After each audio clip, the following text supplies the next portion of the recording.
Le rapport sur l'état de la population mondiale 2016 révèle des indicateurs très bas en Afrique de l'Ouest et du Centre. Par exemple, le taux de mortalité maternelle y est très élevé, soit 679 décès pour 1000 naissances vivantes contre 28 en Europe de l'Est et en Asie centrale. Fort de ce constat, le directeur régional de UNFPA, le Fonds des Nations Unies pour la population pour l'Afrique de l'Ouest et du Centre, Mabi Ngom, a entrepris une visite officielle au Sénégal. Il était accompagné d'une forte délégation composée du directeur régional de l'IPPF, M. Lucien Kouakou, des parlementaires honorables Mousli Diakhaté, par ailleurs coordonnatrice du réseau des parlementaires en population et développement, et honorable Antassar, des représentants des jeunes membres d'Afrian et du mouvement d'action des jeunes, des représentants des ministères en charge de la santé, de l'économie, de la représentante résidente de UNFPA Sénégal, Mme Andrea Osnar Diagne, et du staff de UNFPA Sénégal et celui du bureau régional de l'Afrique de l'Ouest et du Centre. Nous avons eu l'occasion de participer à un événement intéressant donc au niveau de l'espace des jeunes.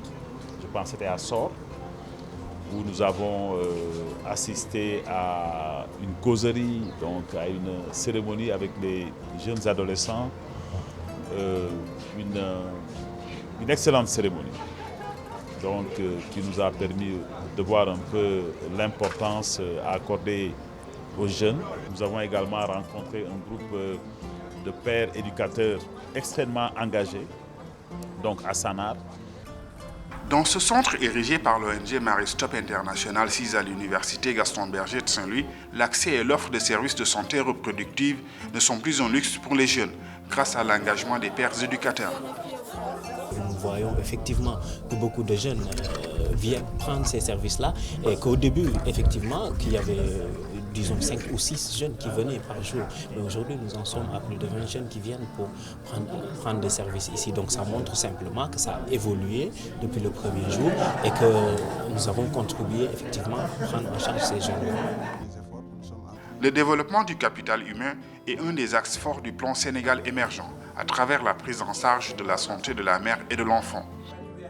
Nos priorités reflètent les priorités du ministère de la Santé et du gouvernement du Sénégal. Donc, réduire la mortalité maternelle. Numéro 1.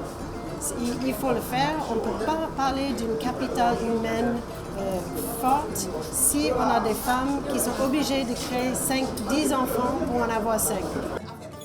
Il s'agira surtout en milieu rural de rapprocher l'offre de services de santé maternelle et de planification familiale de qualité et de relever le plateau médical. Pour le poste de santé, il ne dispose que de 3 kits DU. Donc pour satisfaire, même si la demande est là, ils ne pourront pas le faire. Donc nous le offrons grâce à l'équipe mobile, nous venons vers la population pour faire offrir ces méthodes de longue durée-là. Pour le directeur régional de l'IPPF, les nombreux obstacles liés à la prise en charge efficace des besoins en santé sexuelle et reproductive exigent en effet des efforts collectifs de toutes les parties prenantes. Nous intervenons à la base dans les communautés.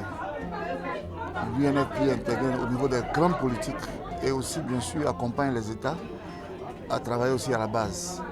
Donc en faisant les deux, en mettant les deux structures ensemble, nous pensons que nous pourrions évidemment accélérer l'atteinte de certains objectifs, notamment les objectifs du millénaire pour le développement, en rapport avec la santé de la reproduction.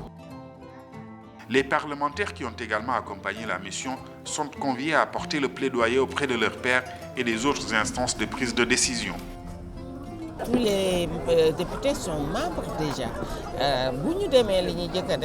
Une fois sur place, nous ferons d'abord des notes d'information qui seront à la disposition de chaque député. Ainsi, ils sauront ce que nous avons appris sur le terrain durant notre visite. Après quoi, nous ferons auprès de chacun un plaidoyer.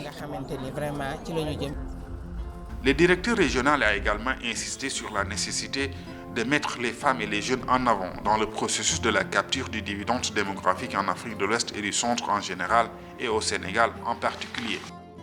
Les questions de dividendes démographiques concernent les jeunes.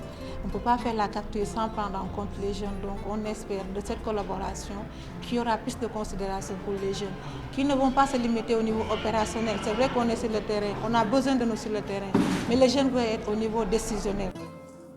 La visite du directeur régional a donc été placée sous le signe du plaidoyer et du dialogue politique afin d'aider à la réalisation des objectifs de développement durable relatifs à la pauvreté, à l'éducation, à l'égalité des sexes et surtout à la santé. Nous pouvons repartir donc avec un engagement de continuer à accompagner les plus hautes autorités nationales dans leurs efforts de construction, en tout cas d'une meilleure santé pour les populations. Ce sera un effort collectif. Il faut en tout cas une amélioration des dépenses publiques pour la santé. Je pense que c'est indispensable. Il faut également une amélioration de l'efficacité des dépenses. Il faut également une contribution, j'allais dire, beaucoup plus importante de tous les acteurs.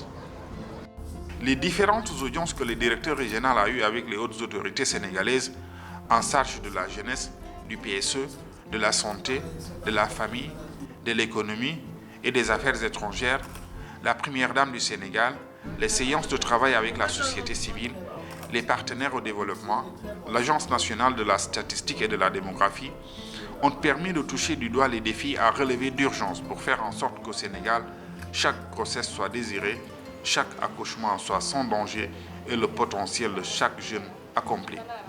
Partout où il est passé, le directeur régional a délivré ce message.